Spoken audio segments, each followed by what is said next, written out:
Saudações anestésicas, pessoal. Vamos dar sequência, então, aqui com a parte 2 da nossa ventilação monopulmonar. A gente vai agora ajustar o nosso ventilador, tá? Então, iniciando a nossa ventilação mecânica, o Miller fala o seguinte.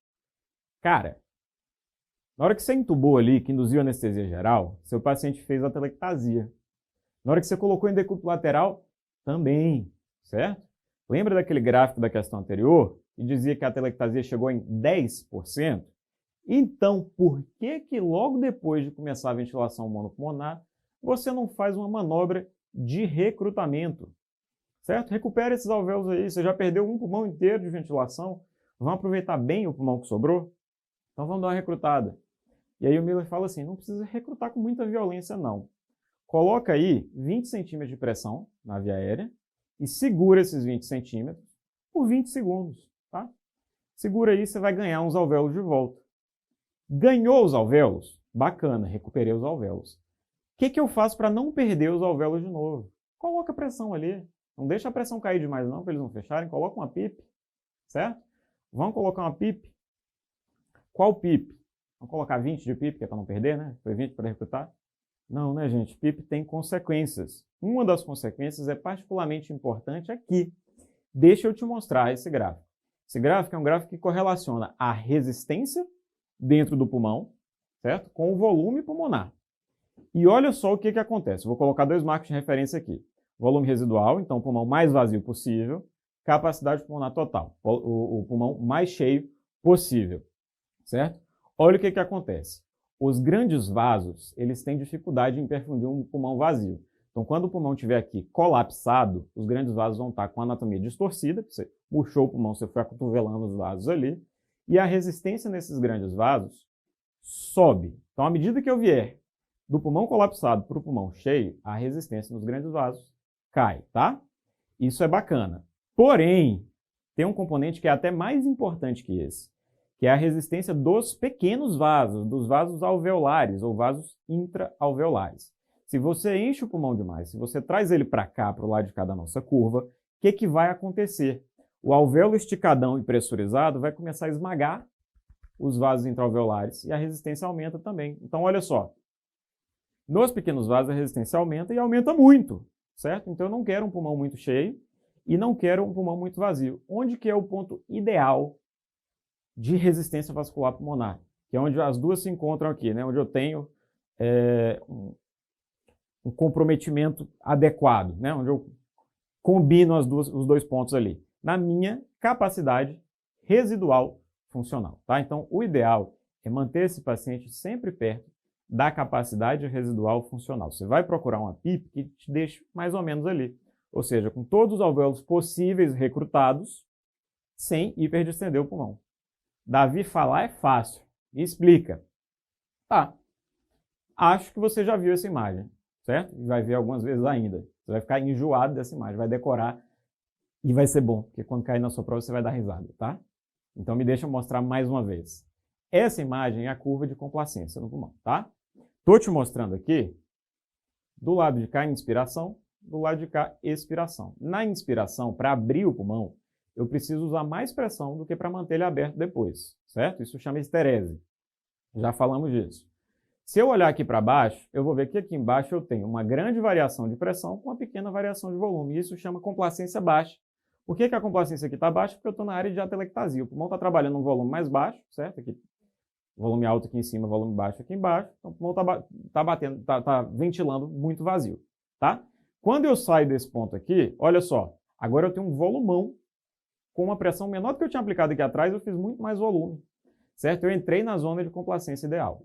Se eu passar demais da conta, eu não vou colocar marcando aqui com efeito no slide, mas vou te falar, eu perco complacência de novo, certo? Eu volto para ter mais pressão do que volume, porque eu entrei na zona de hiperdistensão, certo? Na transição entre o vermelhinho e o verde, certo? Onde sai da curva horizontal para a curva mais verticalizada, que a gente também chama de posição linear da curva de complacência, eu tenho uma coisa que eu chamo de LIP, certo?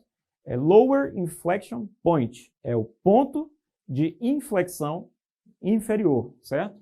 Que é onde eu saio da má complacência para boa complacência, que também é onde eu saio da atelectasia para não atelectasia. Ou seja, é onde eu saio da zona de baixo volume para a zona de capacidade residual funcional. Então, achar a PIP do LIP significa manter o pulmão na capacidade residual funcional, tá?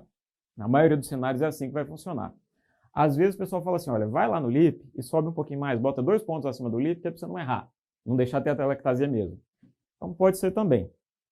De um modo geral, a recomendação é assim, entra com PIP baixo, tá? PIP de 0 a 5 aí tá bacana, depois eu te explico por quê.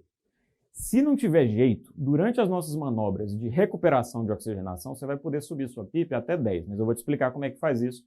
Não é de graça, não é intempestivamente, tá? Mas é o que você pode fazer. Com um detalhe, tem um camarada, que é o paciente DPO-cítico, certo? Que mexer com PIP para ele é difícil. Por quê? Porque ele já tem a PIP intrínseca, ele já faz aprisionamento de ar. Se você pegar uma PIP ali que for muito alta, você piora esse aprisionamento. Se você entrar numa PIP que é mais baixa do que a PIP intrínseca dele, você pode até melhorar, certo? Então você poderia titular essa PIP, mas no Miller está escrito assim, certo? Então eu trouxe assim para você, no Miller está lá. No DPOC, considere como uma exceção, e aí considere não usar PIP, tá? Vou dizer que eu não concordo 100% com isso não, mas é como é trazido lá, e o que cai na prova é o que vem no livro, né? A gente vai ver na aula de auto-PIP que às vezes titular PIP é melhor do que não usar. Tá? Vou chegar nisso aí, quando a gente for falar de ventilação mecânica, eu te explico melhor esse detalhe. Mas guarda que no Miller está dizendo assim, considere não usar PIP no DPOC. Beleza. Vamos iniciar a ventilação. Primeira coisa que eu te pergunto, qual que é o volume corrente que você quer e qual que é a fração inspirada de oxigênio que você deseja? Davi, tem um shunt enorme ali, meu amigo. Põe essa fração inspirada em 100%. Você tem que segurar essa saturação desse paciente de qualquer jeito. Já foi assim, tá? Muita gente já pensou assim. Hoje, a gente lembra daquela última aula lá de fisiologia, onde a gente falou de PIP, de recrutamento, que uma fração inspirada de oxigênio de 100% pode significar que aquele oxigênio vai ser todo absorvido, o alvéolo vai ficar sem nada ali dentro e vai atelectasiar. Então, se você for no long necker, ele vai falar assim, olha, deixa um pouquinho de nitrogênio ali, põe o oxigênio a 80%, 90%, que aí fica 10%, 20% de nitrogênio, você evita a atelectasia. Então, assim, em princípio, 80%, 90%, o que você puder fazer para manter a saturação acima de 90%, sem chegar em 100%. Não deu? Precisou do 100%? Não tem jeito, né? Vai colocar o 100% e vai fazer as manobras necessárias ao longo da ventilação. Mas, se possível, fica um pouquinho abaixo desse 100%, tá? Em geral, manter uma saturação de 90% ou mais tá bacana. O Miller ainda fala assim, em momentos pontuais, certo? Às vezes a cirurgia vai atrapalhar alguma coisa ali na sua perfusão, na sua ventilação, no seu shunt.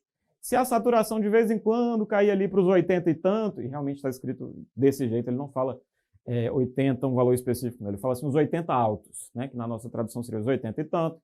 Não tem problema não, tá? Volta para 90 e segura. Mas tem uma turma que não aguenta oxigênio baixo, certo? Quem é essa turma? O cara que tem órgão nobre mal perfundido, então o cara que tem doença cerebrovascular ou doença cardiovascular, certo? O órgão nobre não pode ficar sem oxigênio, ou o cara que não consegue entregar oxigênio porque ele tem outra limitação, né? Na aula de sangue a gente viu, para o oxigênio chegar eu preciso de débito cardíaco, eu preciso de saturação e eu preciso de alguém que carregue, né? Eu preciso de hemoglobina. Então se o cara está anêmico, cuidado, porque essa saturação baixa vai sair caro para ele, tá? Então, muito, muito, muito cuidado com essa turma, tá? Só para ficar aqui amarrado, FO2 de 80% até 100%, conforme necessidade, tentando fugir do 100%, se possível.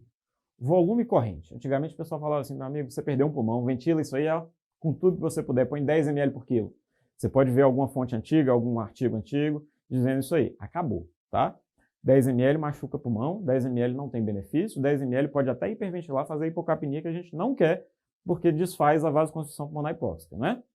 Então, o que você vai fazer é usar uma ventilação protetora. O que é ventilação protetora? 6 ml por quilo de peso predito. 5, 6 ml por quilo de peso predito. Prometo que na próxima aula eu trago a fórmula por escrito, então vamos segurar isso aí. Tá? A gente já falou essa fórmula algumas vezes sem trazer no slide. Na próxima aula de ventilação mecânica a gente vai ver ela direitinho, tá? Mas 5 a 6 ml por quilo do peso predito pela altura e pelo gênero do paciente. E a PIP, até 5. As pressões máximas da via aérea, você vai ter outros cuidados. A pressão de pico não passa de 35, a pressão de platô não passa de 30. Então, até 35, até 30. esse é seu objetivo. Se para respeitar essas pressões precisar diminuir um pouquinho o seu volume corrente, tenta. Então sai de 6 para 5 e vê como é que fica, vê se a PaCO2 está ficando de um jeito, tá? Frequência. A frequência respiratória a gente acaba tendo que manter um pouquinho mais alta, não tem jeito. Né? A gente está fazendo um volume um pouquinho mais baixo. Volume normal do ser humano, 6 a 8 ml por quilo de peso perdido. A gente está fazendo de 6 ou menos. Então pode ser que se eu mantiver a frequência de 12, 13, 14, eu vou me apertar. Então você pode subir um pouquinho, tá? Em geral você pode chegar até 18 sem preocupação nenhuma. Porque até aí geralmente você consegue manter as pressões dentro dos alvos. Se precisar subir, você vai subindo, titulando, vendo como é que fica a pressão, como é que fica o comportamento do paciente, a hemodinâmica, tá? Alvo, PaCO2 normal. Muita PaCO2, você já viu que é ruim, né? Muita PaCO2 faz vasoconstrição, aumenta a resistência vascular, piora o ventrículo direito. Pouca PaCO2 aumenta o shunt, porque quebra a função da vasoconstrição pulmonar hipóxica, o reflexo, tá? Então mantenha ali. Tem livro que vai falar 40, tem livro que vai falar 45. Eu trouxe para você entre 40 e 45. Olha só. Essa pergunta aparece com tanta frequência. Tanta frequência. Em ventilação mecânica para todo mundo. Em ventilação mecânica na síndrome de desconforto respiratório.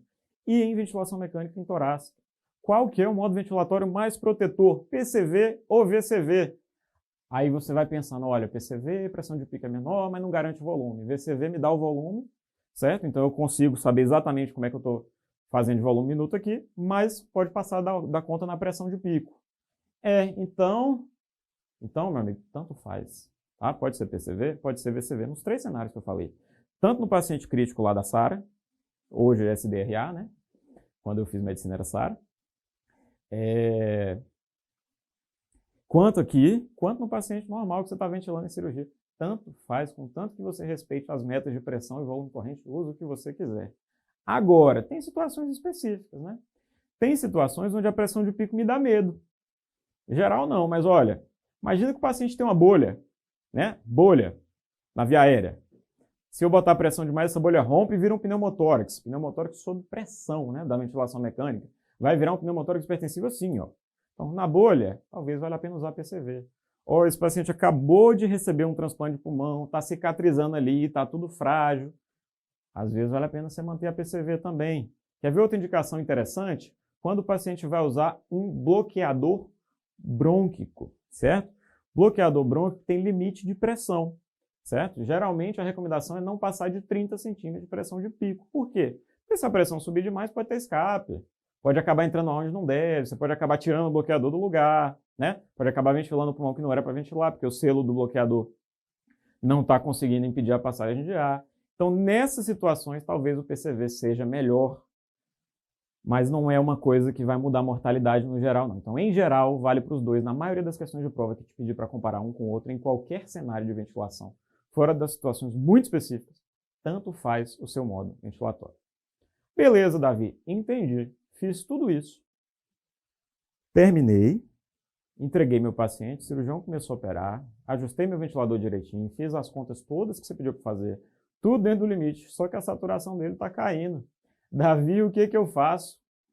Meu amigo, nesse momento, só quem pode te ajudar é, de fato, o seu conhecimento anestésico, tá? Isso aí é especialidade sua, só você que domina isso bem dentro da sala cirúrgica. Você é a última linha de defesa, então você vai resolver. Você vai virar para o cirurgião e falar assim, olha, cara, o paciente está muito mal. A saturação dele está caindo vertiginosamente. Se eu não subir essa saturação agora, a gente vai ter um problema, a gente vai ter uma sequela. Ele vai falar assim, olha, beleza, eu não cortei nada ainda não, certo? Fiz pouca coisa aqui, pode ventilar. Aí você vai entrar ali e vai ventilar os 2 pulmões tranquilamente. Recupera a saturação, olha com calma, descobre o que aconteceu, resolve o problema, volta para a cirurgia. Agora o cirurgião está lá e fala, cara, não tem como fechar agora não. Estou aqui dentro num momento crítico, a situação está delicadíssima, o que eu posso fazer? Você até já viu isso no comecinho da aula passada. O problema não é o shunt? Resolve o shunt. O cirurgião vem lá, vai pegar a pinça dele e vai interromper o fluxo sanguíneo do pulmão de cima. Aquela perfusão que estava lá em cima, desce. A perfusão desceu, virou sangue aproveitável. Saturação aqui deve subir. Tirei o meu paciente da crise. Porém, cuidado. Tirei dele metade do leito pulmonar. A resistência vascular pulmonar vai lá para cima. Talvez o ventrículo direito dele não aguente, talvez ele comece a desaturar, talvez ele venha fazer baixo débito, na verdade, apesar de recuperar a saturação, certo? Então, é temporário também, na maioria das vezes. Ligou o negócio lá, comprimiu, interrompeu o fluxo, resolve, acha a causa, solta isso aí, se puder, exceto quando você vai fazer uma cirurgia de pneumonectomia, né? O paciente vai ter que viver com isso, você vai fazer a preparação adequada antes, vai estar esperando que isso aconteça, vai ter inotrópico preparado se precisar, vasopressor se for necessário associar, vai otimizar volume, né? Mas em geral, medida temporária, medida salvadora e medida de resgate. Então são duas medidas de resgate. Ou ventila os dois pulmões, ou clampa esse negócio, tá? Clampar é a maneira mais eficiente de resolver shunt. Às vezes aparece assim na prova. Qual que é a melhor medida para resolver o shunt na ventilação monopulmonar? Interromper o fluxo na artéria pulmonar do pulmão operado, tá? Geralmente é assim que cai, é assim que é o gabarito. Agora, não está tão crítico. Estava saturando 94, caiu para 92, 90, 89, 88. Dessa vez ele está te dando tempo para pensar, certo? O que você pode fazer nesse momento? Duas medidas são consideradas as primeiras. Depende do livro que você estiver lendo. Tem livro que vai falar assim, cara, pega essa saturação de oxigênio, pega essa fração inspirada de oxigênio que você estava segurando, coloca esse negócio em 100% agora, dá o máximo que você puder, depois você pensa em atelectasia, tá? Vai lá, segura aí e vê o que a gente pode fazer. Tem livro que fala assim, antes de qualquer coisa, veja se seu tubo não saiu do lugar, tá? Então verifica, exame físico, de preferência, usa o fibroscópio também nesse momento e vê se o tubo está no lugar, tá? Vai ter livro que vai falar de FO2, vai ter livro que vai falar de posição do tubo. São as duas medidas iniciais. Tá? Aumentar FO2 não gasta tempo, não. Então dá para você girar o botão lá enquanto você está preparando o seu fibroscópio. Tá? Beleza. Agora, fez isso aí, tá tudo certo? Começa a raciocinar. Tem alguma coisa que eu estou fazendo para dificultar a oxigenação? Tem alguma coisa aqui que pode ser culpa minha? Como é que está a hemodinâmica do meu paciente? Débito cardíaco está bom? Será que não está baixo? Depois que fez a vasoconstrição pulmonar, esse coração já era meio ruim, não está segurando o débito? Será que eu não ligo o inotrópico aqui? Ou o contrário, será que esse paciente, por causa da ICC, eu não entrei com a dobuta muito alta, com milrinona muito alta, e às vezes eu estou passando do alvo de débito? Descobre isso aí, otimiza o débito, traz o débito para dentro da faixa normal, porque senão você perde PaO2, como a gente viu no final da última aula. Beleza. Tem alguma outra coisa dentro da hemodinâmica que você pode ter feito para criar problema aí? Tem. Você pode ter ligado um vasodilatador nesse cara, né? Precisa mesmo? Dá para diminuir um pouquinho seu vasodilatador? Como é que está a minha ventilação? Eu acertei a mão na frequência? Será que a PaCO2 saiu da normalidade? Vê se você consegue melhorar isso aí também. Meu inalatório, como é que está? Às vezes está lá em 1,5 kg, você não viu? Volta para 1 kg, você diminui o shunt, certo? Tem gente que fala aqui, olha, às vezes aqui você troca pela ativa. Não tem muita evidência não, tá? Nem coloquei aqui, não costuma aparecer nos fluxogramas não, mas tem gente que fala assim, de repente você troca pela ativa, para não mexer com vasoconstrição pulmonar hipóxica. Existe a opção, não vai fazer muita diferença na sua vida não, tá? Beleza, tomei todos esses cuidados, ainda não resolvi, o que eu posso fazer? Vamos dar uma recrutada. Às vezes ele está atelectasiando mesmo, né? Então você pode fazer aquela recrutada que a gente falou de 20-20, 20 centímetros, 20 segundos, ou pode ser um pouco mais grosseiro, tá? Depende do livro que você estiver lendo. O Longnecker fala assim, põe a pressão de 30, segura uns 40 segundos, 30, 40 segundos. Tem livro que fala para você colocar 50 de pressão, eu nem coloquei no slide, tá? Mas tem livro que fala. Então, assim, 30, 20, 30, 40, 50, qualquer coisa, você vai achar algum respaldo na literatura. Recruta. Agora, se você recrutou e melhorou, o problema é que tinha atelectasiado. Se atelectasiou, seu problema é que você não manteve PIP suficiente. Então, vamos lá ver a PIP. E aí eu coloquei duas coisas. Uma do lado da outra aqui. Vamos entender por que eu coloquei dois de uma vez. Toda vez que eu falar PIP e o livro falar PIP, nós estamos falando do pulmão dependente, do pulmão ventilado, do pulmão de baixo, tá? Toda vez que eu falar em CPAP, eu estou me referindo ao pulmão não ventilado. Primeira coisa que você vai fazer é mexer com PIP ou com CPAP. PIP. Vai colocar sua PIP até 5, tá? Por que eu não quero colocar uma PIP mais alta do que isso, embora eu talvez precise dela? Porque se eu começar a subir a PIP demais, aquela distensão aumenta a resistência vascular, a gente viu o gráfico, e aí eu vou desviar sangue do pulmão bom, do pulmão que está recebendo ventilação, para o pulmão que está ruim, que não está recebendo ventilação. Eu pioro o shunt do meu paciente. Então, assim, coloca a PIP até 5. Não resolveu?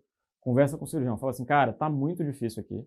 Não estou conseguindo segurar esse paciente. Preciso que alguma quantidade de oxigênio chegue no pulmão que vai ser operado. Preciso dar um jeito nisso aí.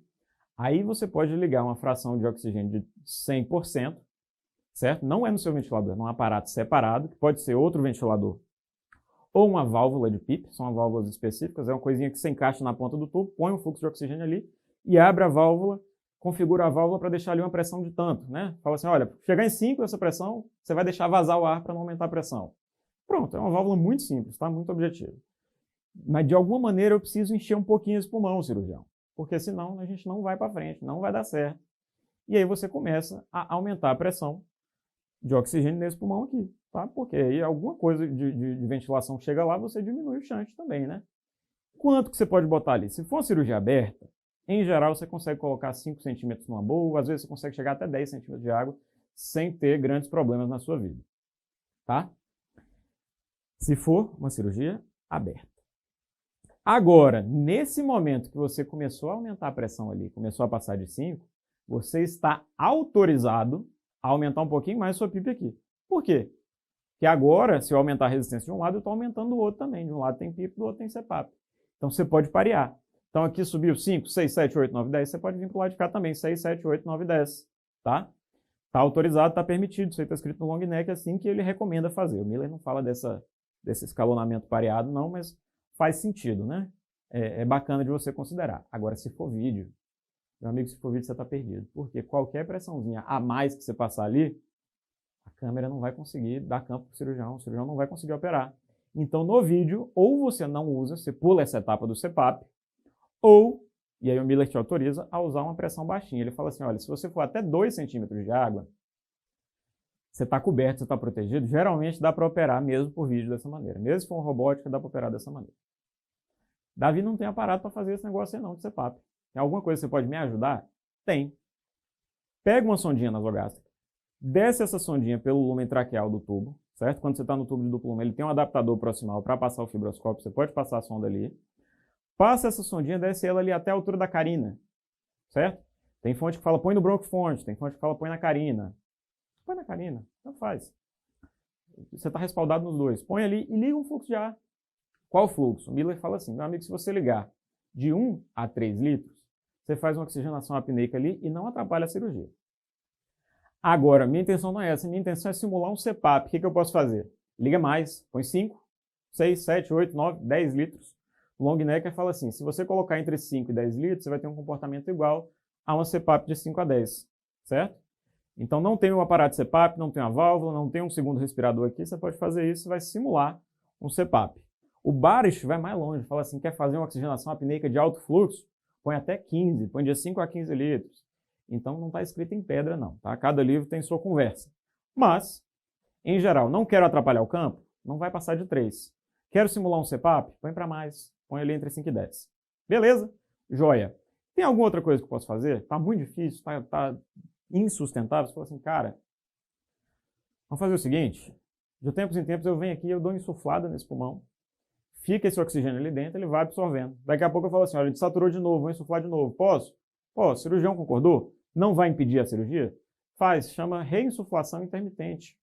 Certo? Você pega o pulmão e insufla esse pulmão de maneira intermitente a cada 5 minutos. Só um instantinho que o meu pointer parou aqui. Então, gente, desculpa, eu precisei dar uma pequena pausa aqui porque descarregou o meu pointer, tá? Troquei de pointer, vamos retomar. Estava falando sobre reinsuflação intermitente. De vez em quando você vai lá, joga o oxigênio no pulmão, enche, para, deixa lá. À medida que ele vai absorvendo esse oxigênio, vai mantendo a oxigenação do paciente. Quando tiver absorvido tudo, o pulmão estiver todo colapsado de novo, você fala assim, cara, vamos encher de novo? Vai me ajudar, a saturação está caindo de novo. Então, de 5 em 5 minutos você vai lá e enche, certo? Essa é uma recomendação. Última linha de recomendação é você fazer a oxigenação por fora, né? Você liga uma ECMO no paciente se você tiver recurso. Antes dessas medidas mais heróicas, tem algumas coisas que a literatura descreve que você pode utilizar, certo? Eu vou trazê-las para você aqui. Tem alguns trabalhos que mostram que a associação com dexmedetomidina melhora a pressão arterial de oxigênio, certo? E o Miller fala assim, de repente eu acho que isso nem é por conta de nada mágico que a dexmedetomidina faz, não. É só um efeito poupador de anestésico inalatório. Você diminuiu o inalatório, diminuiu o shunt, PO2 subiu. Será que é por isso? Não sei, está proposto. O fato é que o pessoal que ligou isso aí e estudou o trabalho viu que a oxigenação melhorou. Outra opção, você vai ligar uma combinação de um vasodilatador pulmonar com um vasoconstritor sistêmico. Você vai ligar fenilefrina com epoprostenol, certo? Epoprostenol é uma prostaglandina, faz vasodilatação, é inalatório, então vai vasodilatar preferencialmente o pulmão ventilado, igual a história do óxido nítrico, certo? Quando você associa os dois, epoprostenol e fenilefrina, PaO2 sobe, bacana. Epoprostenol tem uma vida um pouquinho maior do que o óxido nítrico, certo? É um pouquinho mais fácil de usar, mas tem uma vida um pouquinho maior, dura ali, se eu não me engano agora, são 6 minutos e meia vida. Dentro desses 6 minutos ele pode circular, pode fazer uma reduçãozinha da pressão. Se começar a cair a pressão demais, você tem que diminuir o epoprostenol. Outro cuidado que você tem que ter com ele, o diluente do epoprostenol, que é aplicado por via inalatória, vai se impregnando no filtro, certo? No filtro do seu circuito respiratório. Então, de hora em hora, você pode precisar trocar o seu filtro. Tá? Então, não é uma coisa tão fácil de fazer, embora seja mais simples do que usar o óxido nítrico. Joia! Tem também técnicas de ventilação parcial. São maneiras de ventilar o pulmão operado. Tá? Talvez a mais simples seja essa aqui que eu vou te mostrar agora. Você vai pegar o lado do pulmão que você não está ventilando porque está sendo operado, vai acoplar um filtro, certo? E nesse filtro você vai, onde devia estar o capnógrafo, você vai colocar o látex de oxigênio, certo? Colocou ali sua mangueira de oxigênio, que a gente chama de látex aqui em Minas, eu nem sei se vocês chamam de látex no serviço de vocês, que nem é feito de látex normalmente, tá? Mas aqui o pessoal chama, então vou até fazer essa errata. Mas você vai pegar a mangueira de oxigênio, vai conectar ali, vai ligar 2 litros por minuto. E aí você vai pegar a sua mão, onde você conectaria o tubo no filtro, você vai ocluir, certo? Que é para pressurizar ali à medida que o fluxo de oxigênio vai acontecendo. Como que você faz isso? Fecha por 2 segundos, solta por 8. Fecha por 2 segundos, solta por 8. Fazendo isso, você está dando uma frequência respiratória de 6 incursões por minuto, ou seja, está bem devagarzinho, não vai atrapalhar a cirurgia, e está dando um voluminho pequenininho, certo? 2 litros por minuto em 2 segundos equivale a 66 ml. Então você está dando 66 ml de oxigênio puro naquele pulmão, soltando, devagarzinho, com frequência baixa. Geralmente isso aí atrapalha em nada a sua cirurgia e você melhora a oxigenação do paciente. Tem mais estratégia? Tem. Olha essa aqui que interessante. Colapso seletivo. O que você vai fazer? Você vai vir com o seu bloqueador brônquio. Ao invés de colocar ele aqui no brônquio-fonte, você vai trazer o seu bloqueador até o brônquio que leva para o lobo a ser operado, no caso aqui o lobo superior, e vai colocar seu bloqueador aqui e insuflar. Beleza? Colapsou essa área do pulmão, pega o seu fibroscópio, deixa ele numa via alternativa, né, que não passa no caminho da parte do pulmão operado, e oferece um fluxo de oxigênio ali, faz uma ventilação com o fibroscópio. O fibroscópio ele tem um canal de aspiração, que você conecta a mangueira do aspirador. Você pode, no lugar disso, conectar a mangueira do oxigênio. E toda vez que você apertar o botão da aspiração, vai dar um fluxozinho de oxigênio. E aí, de vez em quando, você vai lá e expande ele. Igual aquela ventilação intermitente que a gente estava fazendo lá atrás, você pode fazer aqui, dar uma expandidinha, o cirurgião vai dizer para você, olha, aí foi muito, aí me atrapalhou. Então, não, aqui tá bom, pode deixar até esse volume aí, para. Pronto, expandiu. Começou a desoxigenar, vai lá e enche de novo. Certo? Outra coisa parecida é a insuflação seletiva. Você não põe o seu bloqueador ali para colapsar, mas deixa o seu fibroscópio só no lugar que você quer insuflar. Entendeu? Vai lá e manda. Se estiver atrapalhando, o cirurgião vai dizer, ó, segura aí, bota menos fluxo, faz com menos frequência, vai conversando, tá? A anestesia é uma profissão onde a gente tem que ter um bom diálogo com os cirurgiões, tá? E é isso, vai conversando aí, chega no mal. A última opção é você pegar o lumen brônquico e ao invés de você colocar, como a gente colocou ali na primeira imagem, um filtro e ficar ventilando na mão, você pede, por favor, gente, alguém me arruma um segundo respirador aí, e aí nós vamos encaixar esse segundo respirador aqui. Como que você vai configurar? Exatamente do jeito que você estava fazendo sua ventilação lá em cima. Põe ali 70 ml por ciclo respiratório, põe ali 6 ventilações por minuto. Então você fez a mesma ventilação, só que você fez com o respirador, para que você fique livre e possa atender aos outros cuidados de que o paciente necessita ao longo da cirurgia. Tá? Abordamos todas as principais intervenções necessárias na cirurgia torácica aqui da parte ventilatória e encerramos o nosso módulo de torácica. Nos vemos nas discussões do sistema. Até lá!